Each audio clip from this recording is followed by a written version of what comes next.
Bonjour chers internautes de Dakar Actu. Aujourd'hui, j'ai l'honneur de recevoir notre invitée qui est une grande dame, Madame Ndioro Ndiaye. On va vous laisser se présenter, après on va poursuivre avec des questions. Voilà. Bonjour Madame Ndioro Ndiaye. Bonjour ma grande, comment allez-vous? Ça va bien, alhamdoulilah. Oui. Et vous? Je vais très bien, Voilà. je vais très bien et je vous remercie d'être venu, de vous être déplacé jusqu'à la maison. Et c'est mon premier contact avec les internautes de Dakar Actu. D'accord. Et merci beaucoup.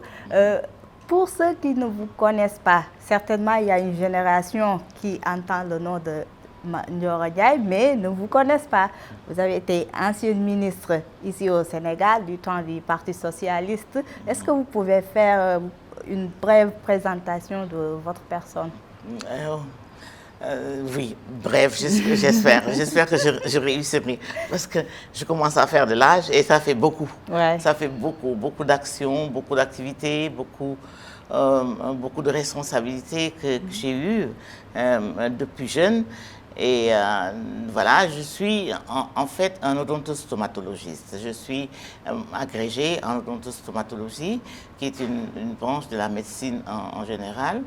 Et j'ai eu à exercer ma profession à l'Institut d'odontologie et de stomatologie de l'Université de Dakar, au sein de la faculté de médecine. En fait, nous avons été la deuxième vague de chirurgiens dentistes africains, hommes et femmes, donc venant de tout l'espace africain, puisqu'il y en avait qui venaient du Togo, nous en avions du Burundi, etc., etc. Mais la majorité était d'origine sénégalaise. C'était la deuxième grande fournée donc de cette catégorie de personnel de santé publique. Et on nous a éparpillés un petit peu. Il y en a qui ont fait du privé, et il y en a qui ont intégré la fonction publique et ont été affectés dans les régions. Moi-même, j'avais choisi de faire de l'enseignement et j'ai fait une carrière universitaire. Donc, maître de conférence agrégé, et professeur agrégé, professeur titulaire.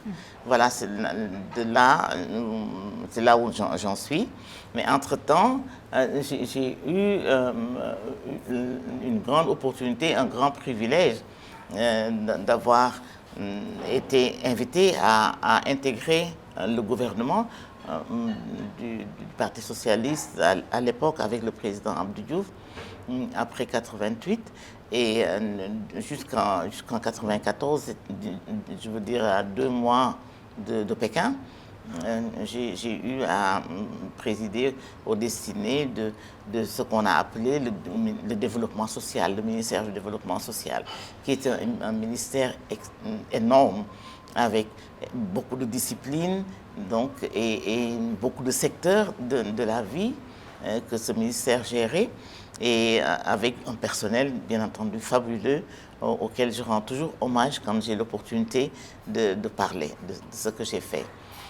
Après le ministère du Développement social, qui a muté d'ailleurs en ministère délégué en charge de la femme et de l'enfant, ensuite en ministère de la femme, de l'enfant et de la famille. J'ai été à Genève pour 10 ans, comme numéro 2 de l'Organisation internationale pour les migrations. Et là aussi, je me suis investie, j'ai énormément appris, mais je me suis beaucoup engagée à comprendre les phénomènes migratoires, à accompagner pas seulement les pays africains, puisque c'est une organisation internationale. Il y avait très peu d'Africains, mais beaucoup d'Européens, beaucoup des Américains, Amérique latine comme Amérique du Nord. Et ma foi, je me suis évertuée à sensibiliser les Africains à la cause migratoire. Et beaucoup de pays ont adhéré à l'OIM pendant que j'étais à cette position-là, pendant 10 ans. Ensuite, je suis revenue, j'ai repris ma chaire, mon enseignement à l'université pendant 2 ans, parce que je devais accompagner mes jeunes collègues qui étaient arrivés au niveau de l'agrégation, qui préparaient leur agrégation. Je me suis donc investi à leur côté pour les aider à préparer ce concours qui était essentiel pour leur carrière. Une fois passé, donc, j'ai ouvert une organisation non gouvernementale. Je travaille avec des jeunes, des doctorants, que ce soit dans la migration, que ce soit dans le développement, que ce soit dans l'égalité femmes-hommes. Et la francophonie a créé, juste avant le départ du président Abdou Diouf, qui tenait beaucoup à initier ce programme essentiel pour l'avenir, comme il le disait. Il savait que les questions d'égalité femmes-hommes allaient être prééminentes dans la vie de nos populations. Et il a demandé à ce qu'il y ait un réseau de femmes qui ont fait un parcours déterminé et qui sont capables d'articuler,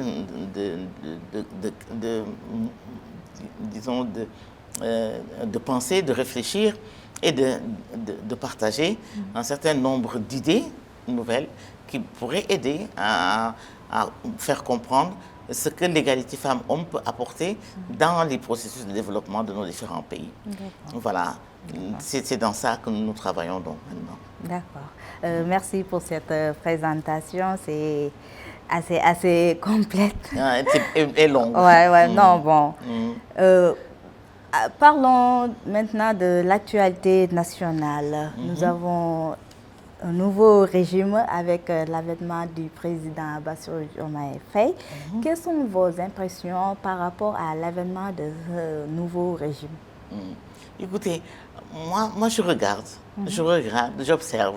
Et j'ai été surprise, comme beaucoup de personnes, du revirement politique qu'on a eu, et surtout de la tranquillité, du calme, de la qualité des événements que nous avons vécus. Parce que juste quelques semaines auparavant, tout le monde avait des appréhensions. Je ne sais pas qu'est-ce que vous en pensez vous-même. Peut-être vous êtes jeune, mais pour des personnes aussi âgées que moi, effectivement, les gens étaient assez préoccupés de savoir comment les choses vont se passer. Est-ce qu'on va le faire dans la paix? Est-ce que ce processus électoral tel qu'il est vécu, décrié, rejeté pour certains et apprécié pour d'autres, eh bien, est-ce que ce processus électoral va nous amener à des élections libres, des élections transparentes, à des élections qui soient inclusives? Et en tant que femme leader, vous aviez des doutes par rapport à la faisabilité? Oui, tout à fait. Ouais. Parce que je lisais, parce que j'entendais dans les émissions, parce que j'écoutais également les leaders.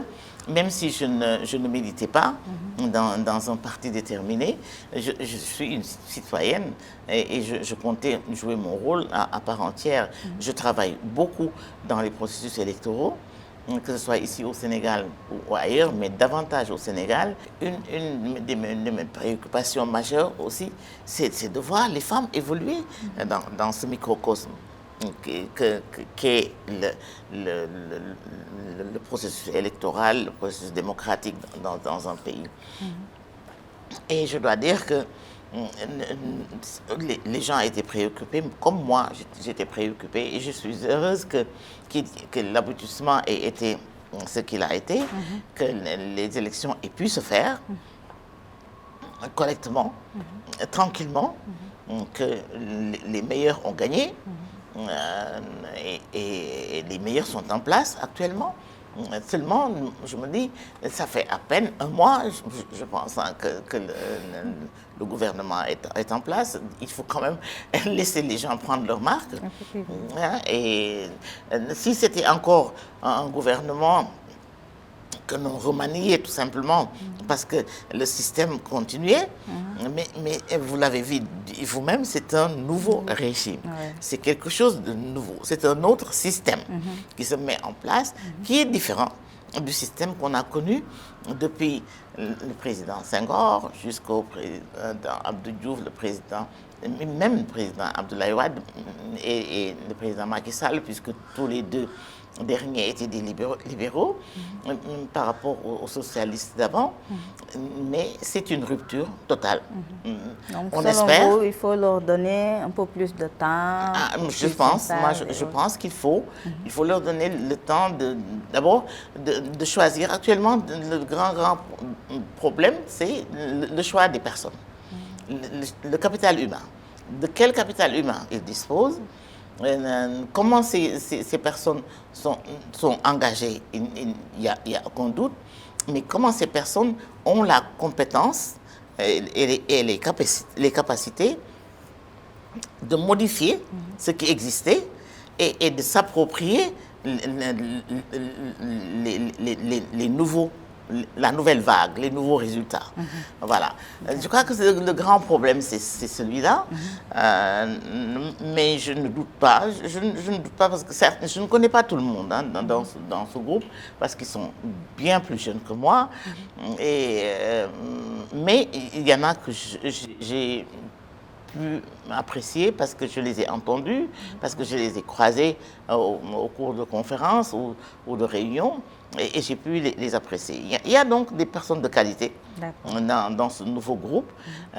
Créer un nouveau régime maintenant, c'est très ambitieux, mais je leur souhaite de réussir. Il n'y a pas de raison. Il y a parmi ce groupe de jeunes qui arrivent aux affaires, il y a par exemple des femmes.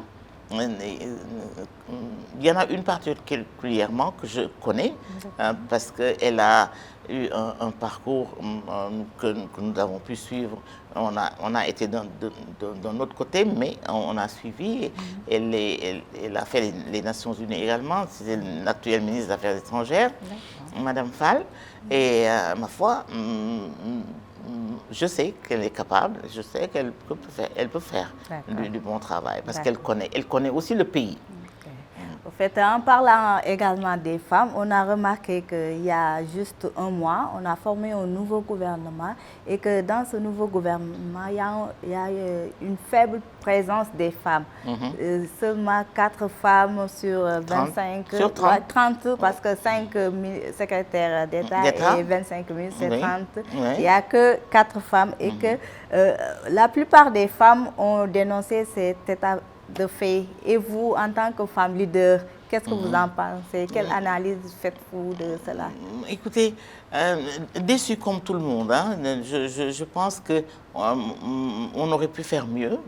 D'autant plus que dans les rangs de l'opposition, je l'ai dit et je l'ai écrit à l'époque, je pense que c'était au moment des législatives, que c'est curieux, les partis au pouvoir, comme ceux de l'opposition, ne se font pas remarquer par leur générosité vis-à-vis des femmes. Parce qu'aucun d'entre eux, finalement, n'avait propulsé des femmes aux avant-postes à ce moment-là. Mais donc, les choses se répètent. Moi, je pense que ce nouveau régime dont vous parlez, il a été assis, en tout cas, il a gagné les élections. Parce que ce nouveau groupe a gagné les élections parce que les femmes ont voté pour eux. Parce que je suis convaincue que parmi l'électorat le plus important et le plus fidèle, les femmes sont majoritaires. Et je suis sûre également qu'il y a des femmes de qualité, il y a des femmes de talent dans cette opposition-là. Que ce soit le noyau dur de PASTEF comme les autres entités, les alliés de PASTEF. Les alliés de PASTEF. Donc, c'est dommage que cela soit passé comme ça. J'ignore les raisons. Je me dis qu'il doit y avoir des raisons. Ils savent ce qu'ils font. Et que Mais je ne me braque pas sur le gouvernement, parce que le gouvernement, c'est énorme. Ce que les gens souvent oublient, ce n'est pas seulement les portefeuilles ministériels qui sont le gouvernement, qui constituent le gouvernement. C'est toutes les structures de direction qui contribuent à la gouvernance d'un pays, qui sont le gouvernement. Et ils sont en train de nommer, je pense que laissez-leur quelques conseils des ministres. J'espère juste qu'on ne fera pas comme dans le programme, le dernier programme qui était là tous les mercredis. Une bonne partie des femmes que je connais avaient stylo et papier à la main et comptaient le nombre de femmes qui faisaient l'objet de mesures individuelles particulières. Et les gens l'ont dénoncé à plusieurs reprises, mais ça a toujours été comme ça pendant 12 ans. Et c'est malheureux, parce que les femmes méritent davantage, elles l'ont prouvé, elles sont capables d'amener les hommes au pouvoir. Il n'y a pas de raison qu'on ne les associe pas à la gestion du pouvoir. En fait, c'est certes, la parité, ça concerne les fonctions électives, mais est-ce qu'il ne faut pas faire beaucoup plus d'efforts vis-à-vis des femmes par rapport aux postes nominatifs, comme vous venez de le dire tout à l'heure? Moi j'ai toujours dit, la parité, cette loi sur la parité, c'était un premier pas. Et tout le monde pensait effectivement que c'était un premier pas. Que ça concernait les fonctions électives et semi-électives, en attendant qu'on fasse le grand pas, le grand saut vers les domaines nominatifs, où on pourrait aussi espérer que dans une direction générale, la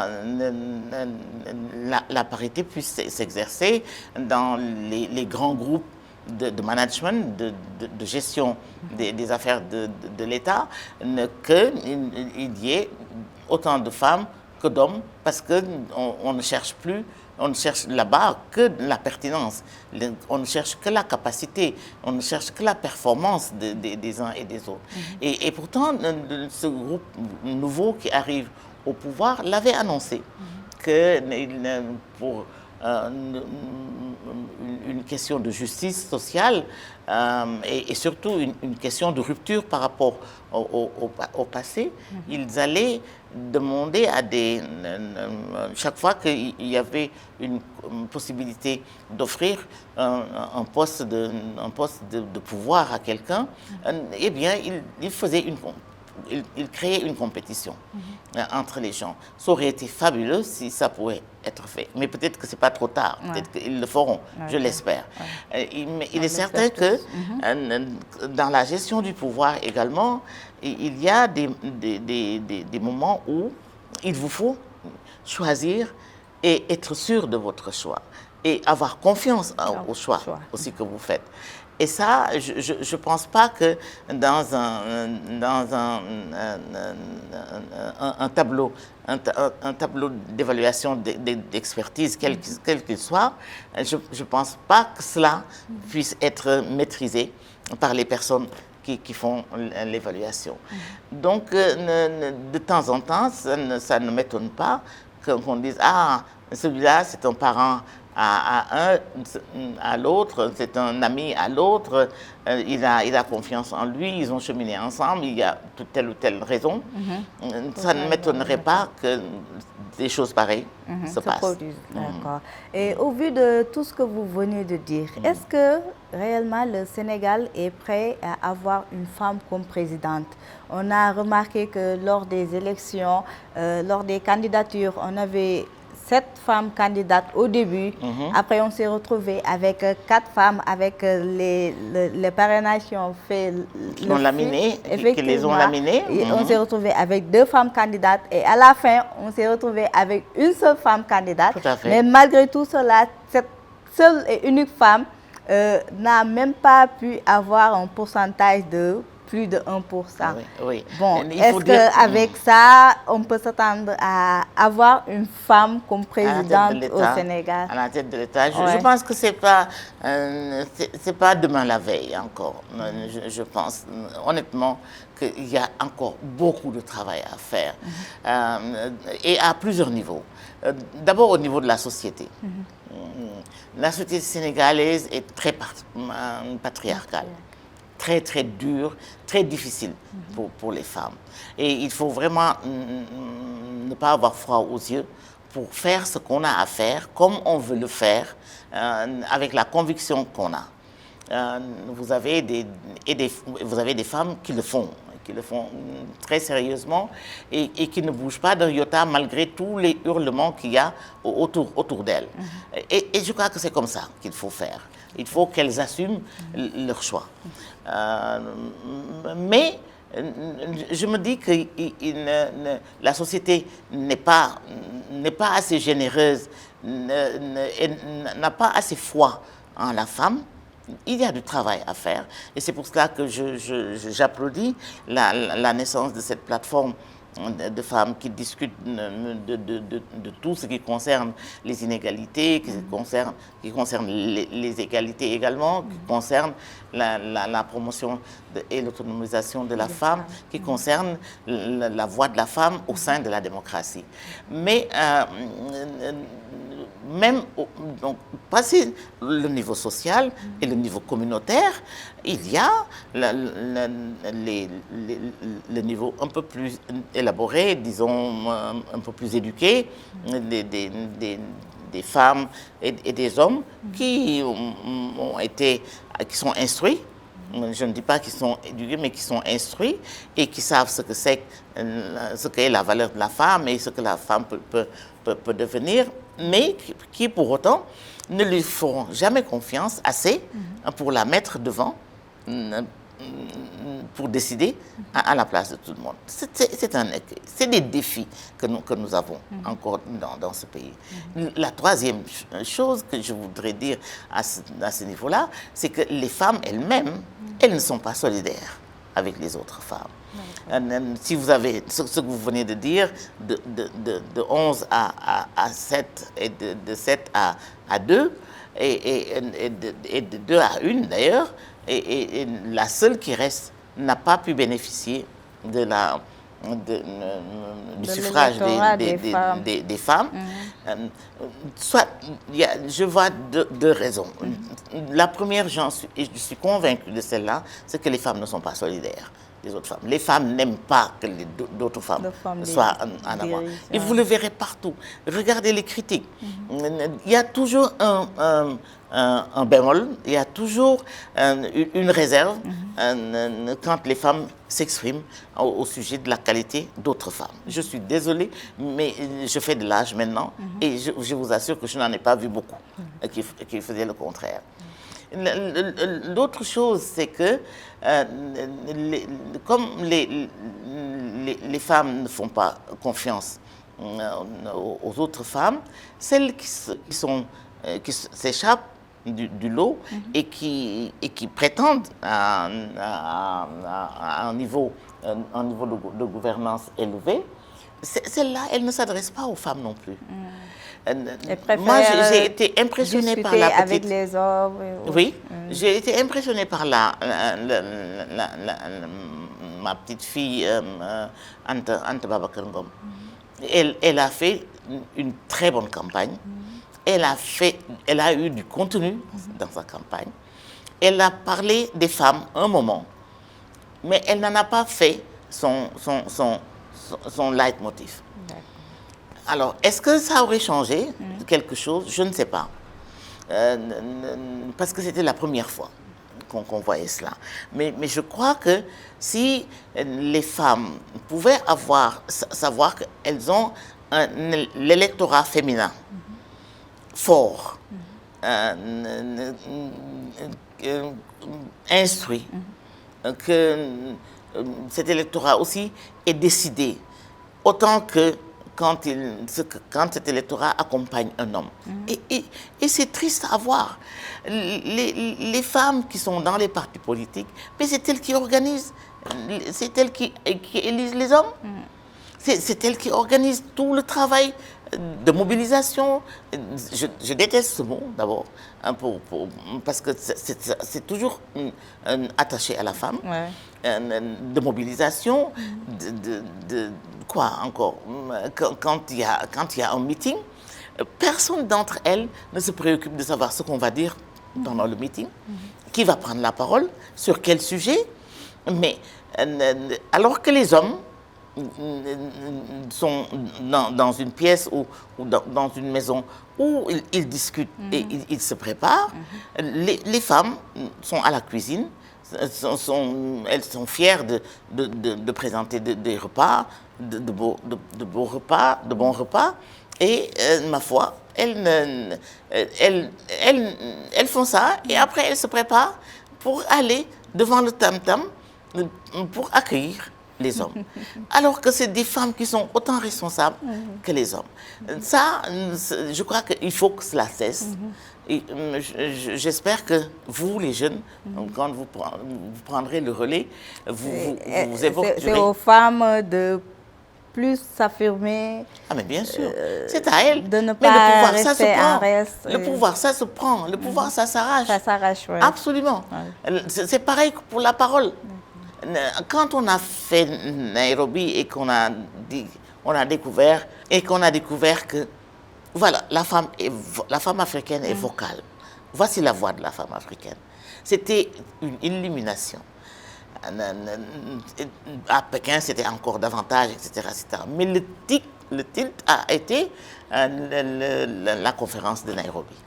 Et voilà, on sait donc que la femme a une voix, que cette voix, elle peut être audible, et elle peut également influencer et orienter beaucoup d'idées, beaucoup d'événements, beaucoup d'attitudes, à condition que cette voix serve, soit maîtrisée et qu'on s'en serve pour faire les choses qu'il faut. Alors, moi, le dilemme que j'ai, quand j'ai vu cette élection se préparer, se vivre, comme on l'a vu, chez les hommes, c'était pas fameux, chez les hommes non plus, hein, mais le problème qui me peine, c'est juste les femmes, comment les femmes ont été marginalisées davantage encore cette fois-ci, et comment cette jeune femme qui est notre petite fille a voulu se battre, elle s'est battue, elle a sorti la tête de l'eau et elle a pu parler aux gens un langage tout à fait policé, un langage correct, mais un langage de vérité. Elle en est qu'à son début, c'est une première, c'est très bien, les gens applaudissent, on espère que la prochaine fois, ce sera mieux. Mais il est certain que la question de la société, la question de la religion, ici, et en particulier de la religion musulmane, préoccupe l'évolution des femmes, comment les femmes peuvent, je ne dis pas qu'elles doivent elles doivent se libérer de cela, mais elles doivent être mieux comprises et mieux intégrées dans tous les processus de prise de décision de ce pays, que ce soit dans la société, dans la religion ou en famille. Voilà. Et pour ce qui est de cette prise d'autorité dont vous parlez, récemment, les femmes ont soulevé la question de l'autorité parentale.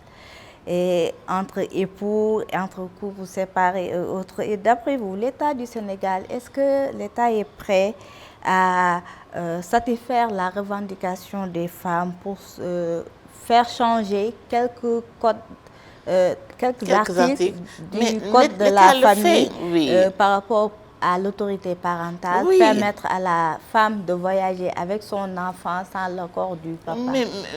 Mais bien sûr, mais tout cela c'est un processus, c'est des résultats de processus. Et il faut les commencer. On a déjà commencé à cela. Si je me souviens bien, juste avant l'ouverture de la campagne électorale, j'ai été invitée à un conseil interministériel et où on a parlé des différentes réformes qu'il faut engager dans le code de la famille, dont ces articles qui concernent non seulement l'autorité parentale, mais qui concernent également... Le choix du domicile pour les époux. Oui, la prise en charge du veuf par la veuve. Oui. Pardon, de celui qui est décédé par la veuve, etc., du mari décédé par la veuve. Et Madame Dior Falso a fait un livre fabuleux là-dessus, les dames de la GS également. Mais ça ne date pas de maintenant. Il y a déjà 30 ans qu'on travaille là-dessus. Et pourquoi on n'y arrive pas? C'est parce qu'on ne se parle pas. Parce qu'il n'y a pas de réunion autour. Parce qu'il n'y a pas de provocation, d'une certaine réflexion qui pourrait nous amener à l'action, une fois soutenue par les membres du gouvernement, par exemple le ministère de la Justice qui est compétent, mais le ministère de la Femme ou de la Famille également. C'est toute une organisation. Il faut que les gens se parlent. Le peu de réformes qu'on a eues entre Mme Maïmouna Kane, Mme Mantoulaye Guène et moi-même, c'est parce qu'il y avait des structures de travail qui avaient été créées et on y a mis les personnes compétentes, en particulier des juristes, mais également des femmes de tous les jours qui sont dehors, des femmes qui vivent ces problèmes-là. Et on a pu donc faire des propositions concrètes et l'État a suivi. Je ne pense pas que l'État soit contre. Mais pour l'application, comment on va procéder pour ça? C'est le code de la famille qu'on doit réformer, qu'on réforme, modifier certains articles. Tout à fait. Comment vous allez procéder? Mais c'est pas à moi de non le pas dire, vous, mais eux, les personnes qui sont en charge. Effectivement. C'est ce que je viens de dire. Il faut qu'ils créent des groupes de travail sur les sujets déterminés. Et dans ces groupes de travail devraient siéger non seulement des juristes, mais des femmes et des hommes qui vivent le problème. C'est comme ça qu'on arrive à des formulations différentes, une formulation qui intègre soit des réserves, soit des modifications claires et nettes. Et le ministère de la Justice fait son travail et le gouvernement adopte, l'Assemblée nationale aussi. Voilà comment on peut faire. Il n'y a pas d'autre moyen, parce que de fait d'en parler, de critiquer et de dire qu'on n'est pas content ne sert absolument à rien. Et il faut avoir les moyens, créer les moyens de discussion, de dialogue et surtout les moyens d'arriver à un consensus que l'on propose maintenant de manière formelle. Voilà ce que je crois. Ce code de la famille, il date déjà d'un certain temps. Il est dépassé. La plupart des dispositifs sont dépassés. Il faut les remettre en question, mais on ne peut pas les remettre. Le ministère seul ne peut pas les remettre en question. Il faut une discussion, il faut un dialogue. Est-ce que cela nécessite des lois qui doivent être votées au niveau de l'Assemblée nationale? Oui, tout à fait. Et ça, il faudra non seulement les faire formuler par des experts, et ce sont les juristes qui sont les experts, mais après cela, il faut en discuter. D'accord. Madame Ndioro Ndiaye, je rappelle que nous recevons Madame Ndioro Ndiaye, ancienne ministre, agrégée en médecine, une femme leader, présidente de l'Alliance pour la migration, le leadership et le développement, vice-présidente de l'Organisation internationale de la migration, c'est ça, non? Non. La vice-direction, la direction adjointe de l'OIM, c'est passé déjà. C'est passé. C'est que c'est les résultats de ce que j'ai fait là-bas que je souhaite mettre en œuvre ici, D'accord. dans mon pays ou en Afrique ou ailleurs où l'on me le demande. D'accord. Hein, voilà. Mais je préside l'Alliance pour la migration, le leadership et le développement et le réseau francophone pour l'égalité femmes-hommes. D'accord, d'accord. Bon, ma question, c'est un peu par rapport à la médecine. On a vu, ou bien on a remarqué qu'au Sénégal et dans beaucoup de pays en Afrique, les femmes se dépigmentent. Bon, ça date de longtemps, mais actuellement, ça prend des proportions démesurées. On voit que maintenant, la dépigmentation, c'est par des piqûres et autres. Vous, en tant que femme médecin, quels conseils donnerez-vous aux femmes, à ces dames qui s'adonnent pour leur beauté et autres, le danger qu'il y a derrière ça? Écoutez, je veux juste préciser que je suis odontostomatologiste, je ne suis pas médecin. Et la faculté de médecine, une partie de la faculté de médecine s'occupe de l'odontostomatologie, c'est là où je suis. D'accord. Mais ce que je veux dire pour la dépigmentation, ça ne date pas d'aujourd'hui, c'est vrai. Les méthodes aussi ont changé. Les méthodes sont beaucoup plus radicales. Les méthodes sont beaucoup plus dangereuses. Parce que cela se fait pour aller plus vite et peut-être pour être plus harmonieux. Les gens utilisent des produits qui font très très mal. Des produits qui ont des conséquences sur les reins, sur le foie, sur le cœur. Sur la peau même. mais bien sûr sur l'épithélium lui-même. Et je ne pense pas que c'est parce que les femmes soient bêtes pour faire une chose pareille, pour se tuer comme cela, parce qu'elles se tuent. Elles se tuent.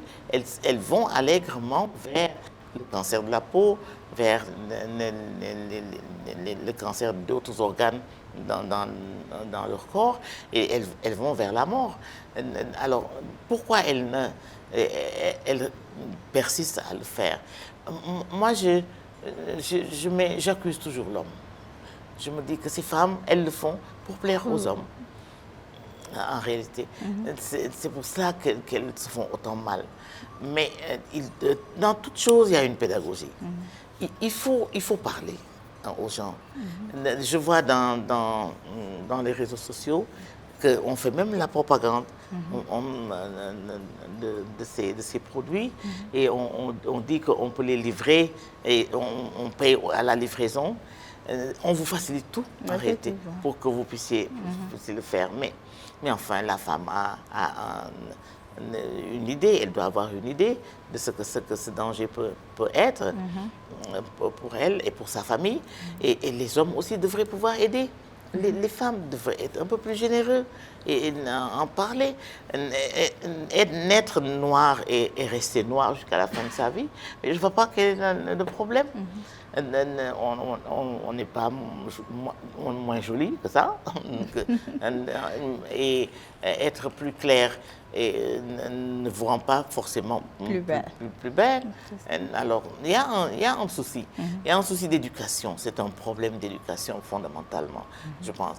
Et il faut en parler, il faut en discuter. Il faut oser faire des plateaux à la télévision et dans les langues nationales. Moi, je vous encourage à le faire et prendre des femmes qui sont au courant et des femmes qui font cette dépigmentation-là.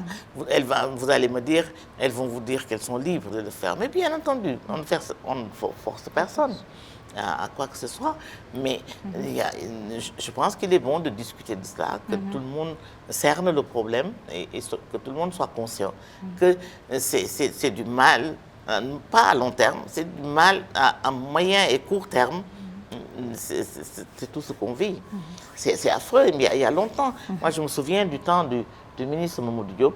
Il était ministre de la Santé à l'époque et j'étais jeune. Mamadou Diop, l'ancien maire de Dakar. L'ancien maire de Dakar. D'accord. Paix à son âme, quelqu'un de fabuleux. On n'a pas eu un meilleur ministre de la Santé depuis que nous sommes là. Et je sais qu'il y avait des programmes pour cela. Et il avait mis dans l'IEC dans les programmes d'information, d'éducation pour la santé communautaire et le personnel en parlait. Mais ça n'a pas duré. Et je pense que d'autres ministres sont venus, ils ont eu d'autres priorités. Et voilà. Les choses ont changé. Voilà, c'est malheureux.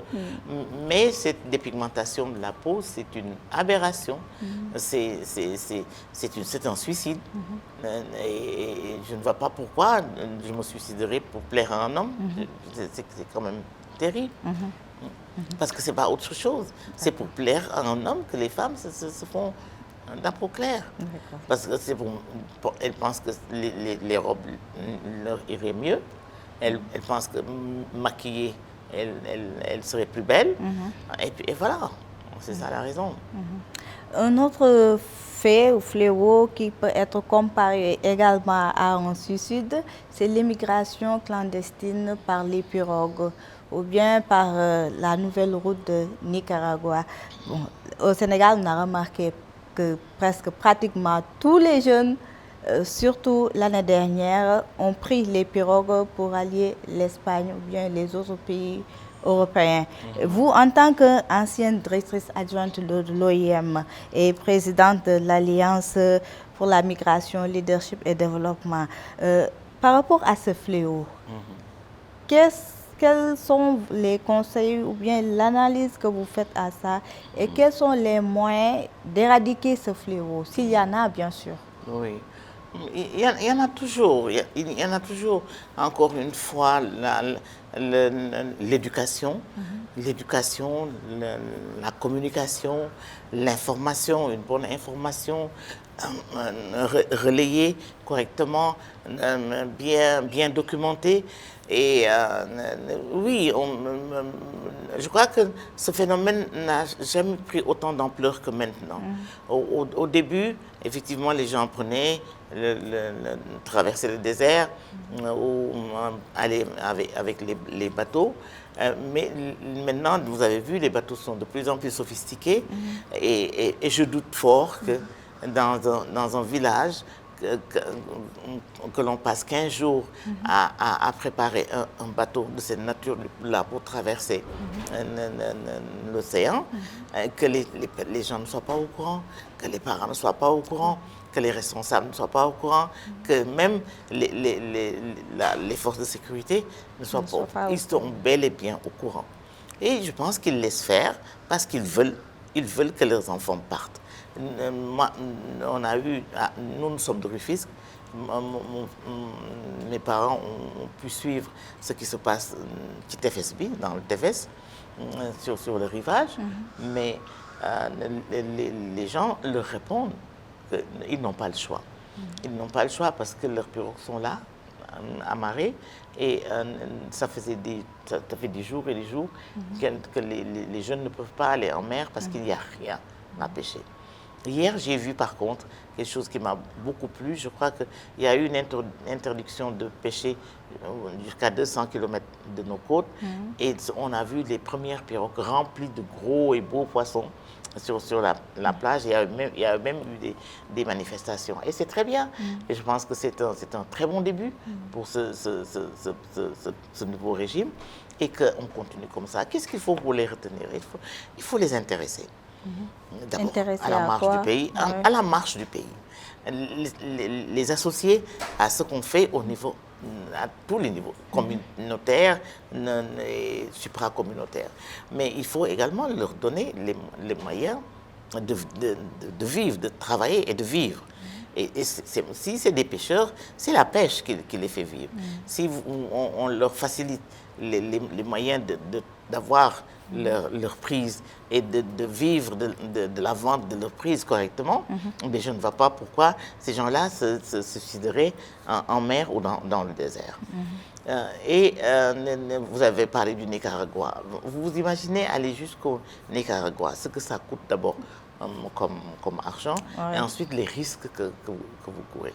Avec tout ce qui est trafic d'êtres humains et tous ces dangers que les gens bravent pour aller aux États-Unis et en clandestin aussi aux États-Unis. Donc, moi, je crois que la question de la migration doit faire l'objet d'une politique publique que tout le monde comprend, que tout le monde, à laquelle tout le monde adhère, et que l'interaction entre les membres du gouvernement qui sont intéressés par la migration, et il y en a beaucoup, si ce n'est pas tout le gouvernement, beaucoup de ministères doivent être impliqués dans la gestion de la migration. Donc, alors qu'il n'y a aucune structure qui existe à part ce qu'on appelle la structure qui s'occupe des diasporas.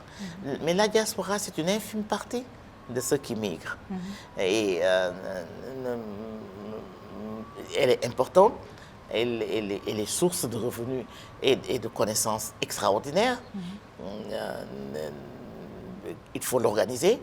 L'Inde a eu des résultats fabuleux à cause de sa diaspora. Dans d'autres continents. Pourquoi on ne s'organiserait pas? On a ici, en regardant ce qui s'est passé ces dernières années ici, et pour beaucoup, les gens se sont croisés les bras et ont regardé faire. On ne peut pas ne pas penser à un manque de volonté politique. Il y a un manque notoire de volonté politique.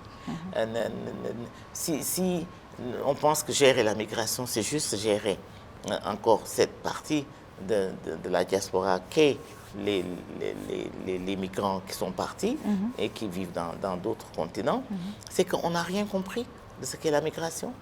Mais comment voulez-vous? Les gens l'ont dit, des conférences ont eu lieu, des réunions ont eu lieu, mais rien n'a changé parce que ce que l'État devait faire, l'État ne l'a pas fait. C'est l'État qui est redevable de ce phénomène-là et l'État ne prend pas les décisions qu'il faut, ne met pas en place les programmes qu'il faut pour intéresser les gens qui sont en voie de partir. Il y a des zones que tout le monde connaît. La géographie du Sénégal n'est pas difficile à comprendre. Et on sait quelles sont les zones qui ont un fort potentiel migratoire. Des zones où des gens partent plus facilement que d'autres. Surtout les zones côtières. Où il y a beaucoup de départs. On les connaît très bien. Surtout aussi les femmes. Ah ben oui, mais les femmes en état de grossesse. Effectivement. Il y a des accouchements qui se passent dans les pirogues. Alors, et puis ensuite, l'éducation. Mais il faut quand même que l'on éduque nos populations pour qu'elles sachent qu'on peut voyager de manière un peu plus aisée que dans une pirogue. Mais voyager dans une pirogue, c'est peut-être la pire des manières de voyager. Et ça, il faut pouvoir leur dire. Il faut le leur dire et il faut leur démontrer également que ce qu'ils vont chercher là-bas, ils ne l'auront pas tout de suite. Ils seront peut-être des clandestins au départ, ayant fait cette immigration irrégulière. Il y en a qui ont de la chance et qui trouvent du travail, mais du travail à des conditions aussi particulières. Et il y en a qui n'ont pas de chance et qui resteront clochards à vie. C'est vrai. Je pense qu'il y a beaucoup de travail à faire. Une ONG comme la Fondation Heinrich Böll a même commis une expertise pour faire une analyse de la situation, pour discuter de ce document de politique qui date de 2016 déjà, dont les faits sont complètement obsolètes, les faits et les chiffres sont complètement obsolètes. Mais j'ai entendu l'ancien Premier ministre dire que juste au décours d'une réunion, que la politique nationale migratoire a été adoptée. Or, ce n'est pas comme ça que ça se fait. Pour adopter une politique nationale, personne ne le lui apprend. C'est un conseil interministériel où tous ceux qui ont droit à la parole prennent la parole et disent ce qu'ils pensent. Et au bout de ce conseil, on en tire des conclusions et on adopte, avec des réserves ou sans réserve, mais c'est comme ça que ça se passe. Donc ça a été adopté en catimini sans que les... C'est ce que les gens me disent. D'accord. Hein? Et ce n'est pas ce qu'il faut faire. Alors, il y a encore du travail et c'est ouvert. Souvent, on reproche au Sénégal de faire voter des choses sans pour autant les appliquer. Oui, oui. Eh bien, le protocole de Maputo est là, la promotion des femmes, vous allez voir. Ouais. J'espère que le nouveau régime va l'appliquer. Je le souhaite de tout cœur. En tout cas, ils ont tous les instruments qu'il faut. Donc, moi, voilà ce que je compte beaucoup sur le nouveau régime pour que, d'abord, il rééquilibre la présence des femmes dans ce nouveau gouvernement pris au sens le plus large possible. Je ne veux pas dire ministre seulement. Poste de direction. Absolument. Les femmes de qualité sont là, des femmes qui leur sont proches aussi et qui ont travaillé avec eux dans l'opposition. Et elles peuvent très bien avoir des postes de responsabilité. Il faut leur donner la chance d'exercer le pouvoir. C'est ce qu'on veut. Hein? Et j'espère que ça sera fait. J'espère également que le président de la République lui-même, son Premier ministre et le ministère de la Famille et des Solidarités inviteront aussi les femmes de cette plateforme que nous avons, qui a été mise en place maintenant et que nous suivons de très près, que ces autorités, nos autorités vont les recevoir, discuter avec elles, les écouter, qu'elles vont avoir l'opportunité de développer les raisons pour lesquelles elles ont levé les bras toutes et comment voir avec eux comment le problème peut être atténué parce qu'elles elles veulent travailler, elles veulent contribuer, elles sont capables de le faire. Il faut leur donner l'opportunité de le faire. D'accord. Récemment, il y a M. Alioune Tine qui demandait à ce que le nouveau gouvernement intègre les anciens pour leur faire bénéficier de leurs expériences d'hommes d'État et autres. Vous en faites partie parce que vous faites partie des anciennes ministres de cet État du Sénégal. Est-ce que si, par exemple, le nouveau gouvernement faisait appel à vous, vous êtes prêt à travailler avec eux, leur donner un peu plus de votre expérience? Mais bien sûr, mais seulement pas à un poste déterminé. Je n'ai aucun problème, j'en ai pas besoin. Les jeunes sont là. Elles peuvent juste occuper. Pour les encadrer. Si on me demande mon avis, je donnerai mon avis. Volontiers. Je le donnerai honnêtement et je le donnerai volontiers. Mais je pense qu'il y a des jeunes, beaucoup plus jeunes que moi, qui ont besoin de faire leur expérience, qui ont besoin de vivre quelque chose de nouveau, qui ont besoin de démontrer qu'elles sont capables de faire changer les choses. Ce nouveau régime, comme on l'appelle, est un régime de rupture. Donc, il faut prendre les gens de là où ils sont et il faut leur donner l'opportunité de contribuer au changement que l'on veut apporter. Des personnes comme moi, à mon âge, mais honnêtement, demandez-moi de vous dire ce que je pense de tel secteur. Par exemple, de n'importe quel secteur de développement, que ce soit dans la santé ou dans l'éducation, et surtout dans l'éducation. L'éducation me préoccupe beaucoup. Je le ferai volontiers et je le fais à partir d'ici, de ma table de travail, comme je le ferai d'ailleurs. Mais je n'ai pas besoin de position, de quoi que ce soit. D'accord. Merci beaucoup. Je rappelle que nous recevions Mme Ndioro Ndiaye, qui a été ancienne ministre, qui a été ancienne directrice générale de l'Organisation internationale de la migration, qui est actuellement la présidente de l'Alliance pour la migration, le leadership pour le développement et le développement, c'est ça. Merci beaucoup pour d'avoir répondu à nos questions et je donne rendez-vous à nos internautes de Dakaractu pour une prochaine fois. Merci.